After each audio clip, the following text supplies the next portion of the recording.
Van Nat, the other survivor, was Pol Pot's official portrait painter, and he painted the pictures of the atrocities we saw earlier. These are the testimonies of a past which Van Nat wanted to immortalize in his paintings in the hope that what happened in Cambodia will never be forgotten. We had to get up at 4 in the morning and do half an hour of gym with the iron shackles around our ankles. Though we were half naked, we were searched every morning. Then we were forced to remain lying on the ground for the rest of the day. It was forbidden to sit up or talk. Often they would beat our backs with a bamboo cane, and we only ate once a day a little rice.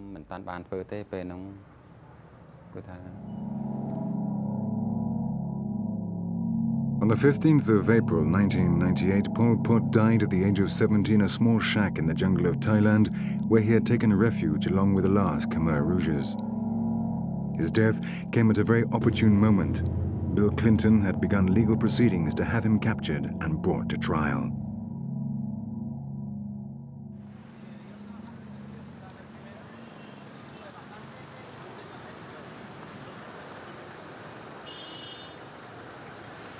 Apparently, Phnom Penh has returned to normality, and the streets are once again filled with vehicles and people whose only wish is for lasting peace.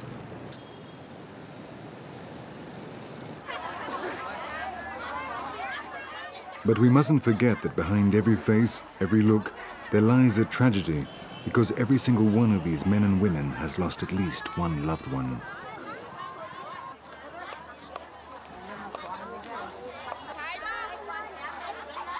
Physically, at least, the survivors have overcome the horror of those years, but they still bear profound psychological scars. People literally paralyzed by fear, family violence, juvenile delinquency, alcoholism and drugs. These are just some of the terrible legacies of that bloody regime.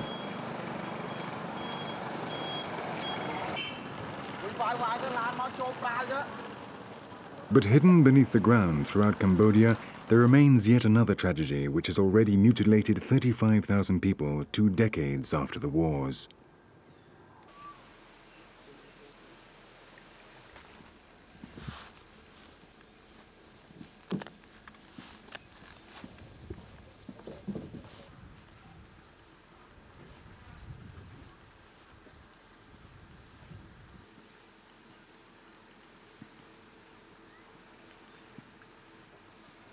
Between 7 and 9 million anti-personnel mines still lie in waiting for the next victim, and every day 10 more names are added to the terrible list of victims.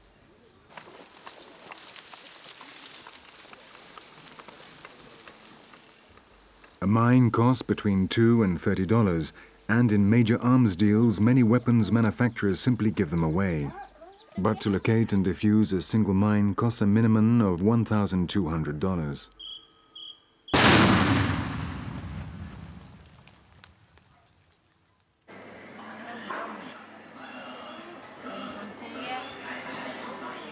Most of the victims are innocent civilians, women going to the river for water, men working in the rice fields, or children playing.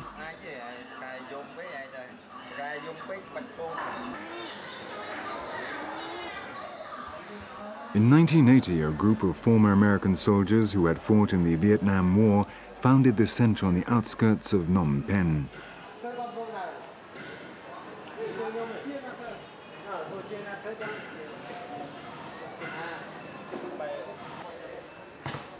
Here they provide medical and psychological care to mine victims.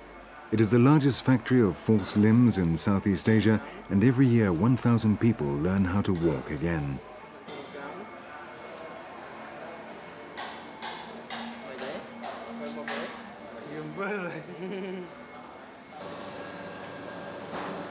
In the workshops, they have produced over 20,000 false limbs, and the majority of the workers are amputees. Here they have found new life, new hope with which to face the future with optimism.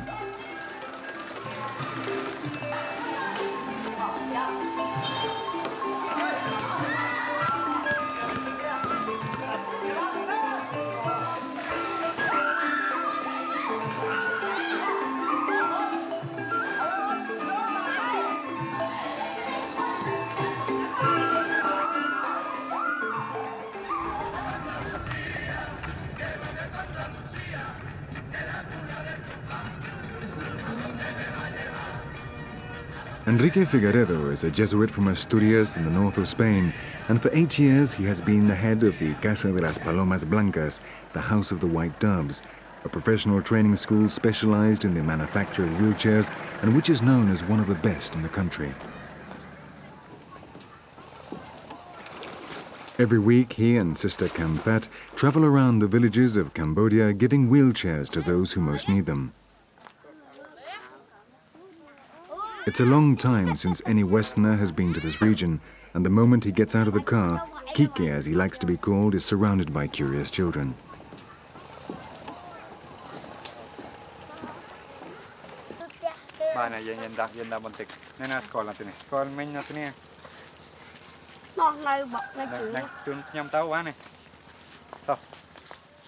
Mien Khan was widowed 5 years ago and lives in a modest shack with her 4 daughters.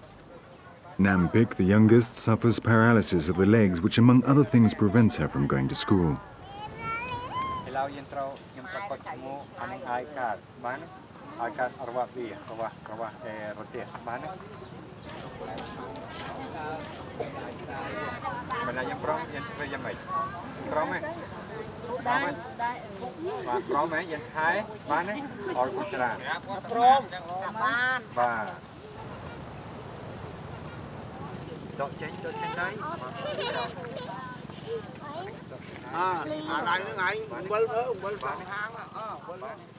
In the yard, Kike helps Nam Pik as she tries out her wheelchair for the first time.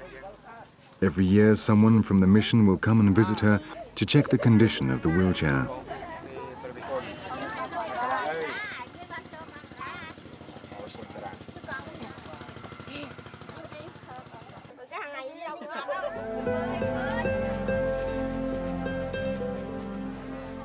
From now on, Nam Pik will be able to make her own way to school and play with her friends.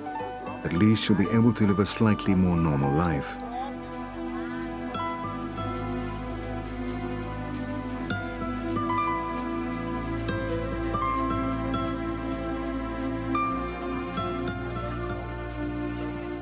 Back at the car, a peasant tells them that in a house on the outskirts of the village live 2 brothers, polio victims in subhuman conditions.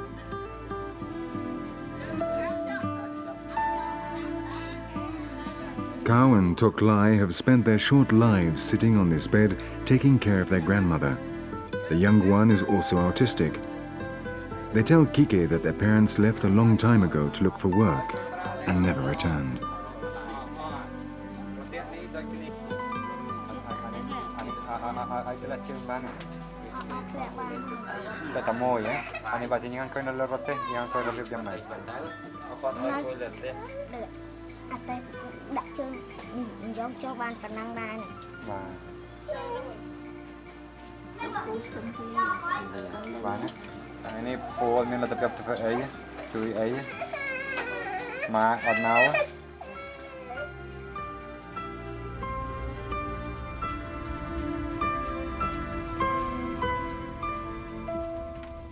Kike is worried. If he doesn't find the parents, he can't take the children to the mission. He'll never forget the sad look of Tok Lai.